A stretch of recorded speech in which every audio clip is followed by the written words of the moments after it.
Hello and welcome back again, everyone. Today, we are going to recap a thrilling movie named Brubaker from 1980. At the beginning of the film, the events unfold at Wakefield Prison in 1969, where a transfer vehicle arrives carrying a group of new prisoners. Upon their arrival, the prison guards stop the vehicle and ask the driver to return one of the old prisoners who is seriously injured. At this time, one of the new prisoners named Henry observes what is happening and notices that the old prisoner is severely wounded.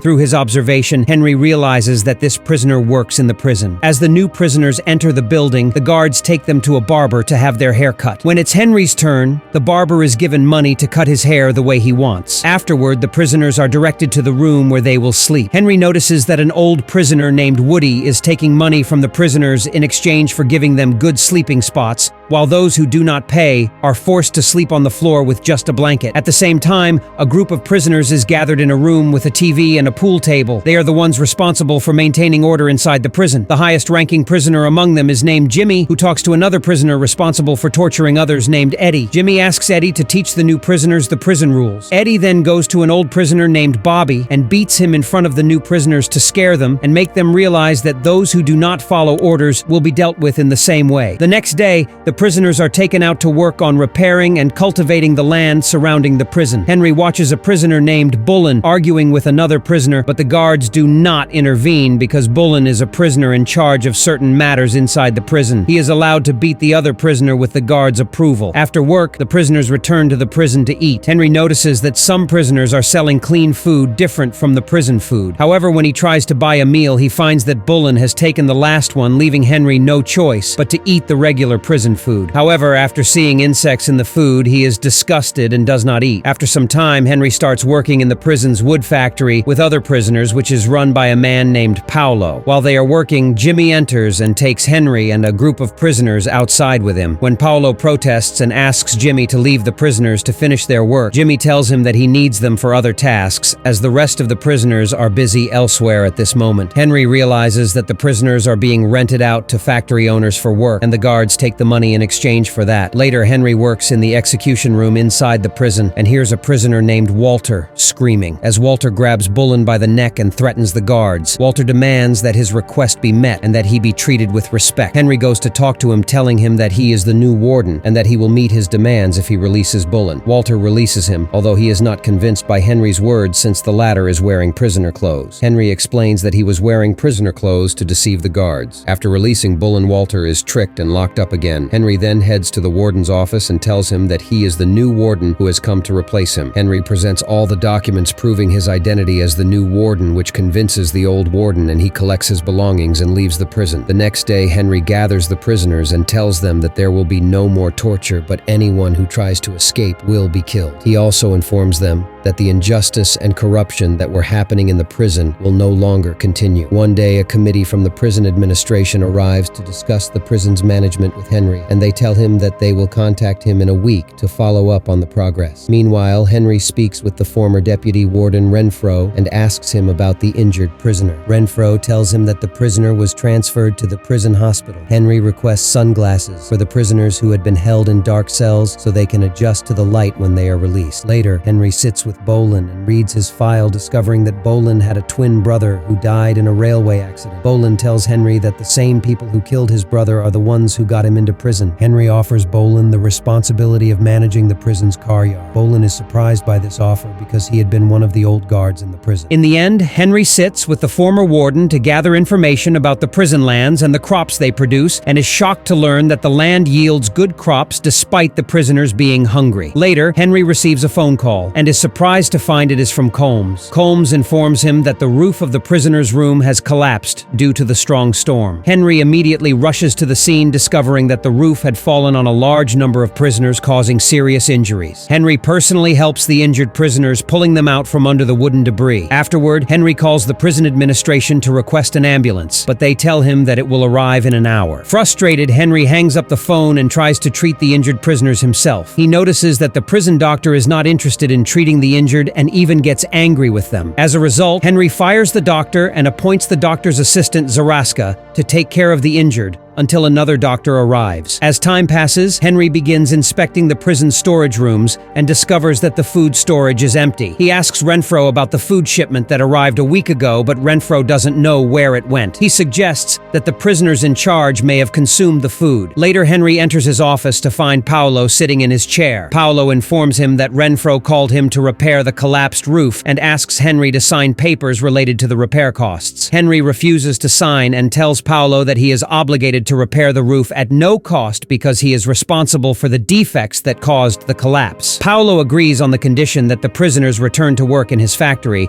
but Henry rejects the offer and expels him. Later, Lillian calls Henry and is shocked to learn about the extent of the corruption that was happening in the prison. She decides to help him solve the problems and contacts the administration to provide the necessary resources to fix the prison over time. Henry notices that the prison is starting to change, with the prisoners now eating clean food, and Henry himself eating the same food with the prisoner. However, Colmes expresses his discontent with the changes and refuses to eat the food. The next day, Henry goes out to inspect the prison's agricultural lands, accompanied by Renfro and Colmes. They notice a strange car in the area, so Henry follows it in his car to find out who is driving it. Along the way, he sees an injured animal and realizes that the person in the car is responsible. Enraged, Henry begins chasing the car, later discovering a cabin filled with boxes of food. Henry realizes that this food was meant for the prisoners, but was sold to traders instead. Henry then speaks with Boreal, who tells him that someone has been signing papers on his behalf. Furious, Henry expels him. He then summons the prisoners to retrieve the food boxes and bring them back to the prison. After some time, Henry decides to hold elections among the prisoners to choose individuals they trust to be responsible for managing the prison and solving its problems. Later, Lillian visits the prison and informs Henry that the governor will be visiting soon. Henry asks her to convince the administration to allocate a budget to rebuild the collapsed roof and hire a new doctor to replace the one he fired. Lillian promises to discuss these issues with the administration and attend the next meeting to raise his concern. The next day, Henry organizes a recreational day for the prisoners in the yard, where they form teams and play horse games cheered on by spectators. Henry expresses his happiness at seeing the prisoners laugh for the first time in such a way. When election day arrives, all the prisoners participate in voting to choose their representatives. After the elections, Henry notices that the elected prisoners are unable to manage things on their own, so he meets with them to explain that they are now responsible for the prison and must bear the responsibility. At the same time, a prisoner named Abraham tries to meet with Henry to talk about something important, but the guards tell him to come back later because Henry is busy. Abraham insists on meeting Henry and enters the meeting. He tells Henry that he wants to clear his conscience and feels anxious. Henry holds Abraham's hand and takes him to the office. Henry notices that Abraham's eye is injured and asks him about it. Abraham explains that he was tortured for years in the prison which led to the injury. When Henry examines Abraham's file, he discovers that Abraham's prison sentence ended 3.5 years ago, but Abraham was unaware of this because he had lost his sense of time. Abraham recounts to Henry the stories of prisoners who died and were buried on the prison grounds. He tells him that he was responsible for taking the coffins in which they were buried and points out the location where the bodies are buried. Henry is shocked by this revelation. After that, Henry begins preparing to attend the administrative meeting. At the same time, he contemplates how to release Abraham from prison since his sentence has already ended. However, Colmes opposes this, as he doesn't want Abraham to leave the prison, believing that Abraham won't be able to adjust to life outside. Colmes tries to convince Henry to let Abraham continue living in the prison with them. That same night, Eddie and Renfro deceive Abraham by telling him that the doctor needs him, but when Abraham goes with them, he discovers that Jimmy is waiting for him. Jimmy connects an electric wire to Abraham's body and tortures him with electricity until he dies. Meanwhile, Henry is in a meeting with the prison administration requesting a budget to rebuild the collapsed roof. However, the administration rejects his request, considering that Henry is handling the prisoners in the wrong way. They see the prisoners as criminals who should be treated harshly, while Henry believes that the prisoners have already been punished by incarceration and that ultimately they are human beings. Henry becomes furious and storms out of the meeting. Lillian follows him and tries to calm him down, pointing out that he can't change the world or fix everything in the prison on his own. The next morning, Henry wakes up to find a body hanging from a pole outside his room. As he approaches to examine the body, he discovers that it is Abraham's corpse. Enraged, Henry heads to his office where he finds the electric torture device used to kill Abraham on his desk. He orders Renfro to investigate and find out why the guard in the watchtower didn't report the incident. Colmes is deeply saddened by Abraham's death and blames Henry for what happened. Later, Henry takes the prisoners and begins digging in the place Abraham indicated before his death. death. During the digging, Henry receives a call from Lillian, who informs him that someone has tipped her off about the digging. She urges him to focus on the living prisoners and forget about the digging, mentioning that the prison is one of the most important to the administration because it contributes to agriculture and generates significant revenue. The director of the prison administration appears and speaks with Henry, telling him that the digging operation he is conducting is considered a crime and threatens to dismiss him from his position if he doesn't stop. The director leaves, and Henry returns to the prisoners to tell them to stop digging. However, he notices something unusual underground, which makes him suspect that the bodies he is looking for might be buried there. He orders his men to stop digging in the other spot and start digging in this location. After hours of digging, they find the first coffin and continue digging throughout the night to extract the coffins. At this moment, Jimmy appears visibly frightened, and we discover that he is responsible for killing the prisoners and burying them, as well as stealing the food and selling it to traders. Jimmy tries to talk with the responsible prisoners to find a solution to the problem he has gotten himself into, but Combs is furious with him for killing Abraham. He wants to strike him, but restrains himself to avoid further trouble. The next day, Henry asks the doctor to examine the bodies to determine the cause of death. At the same time, Bobby enters and informs them that a car has fled from the prison and that Jimmy was aboard. Bullen predicts that Jimmy has gone to hide with Carl, the restaurant owner's partner, and suggests going to search for him there. Henry agrees and takes Bullen and two other prisoners to the restaurant. When they arrive at the restaurant, the owner denies knowing anything about Jimmy. However, Henry notices a door inside the restaurant and discovers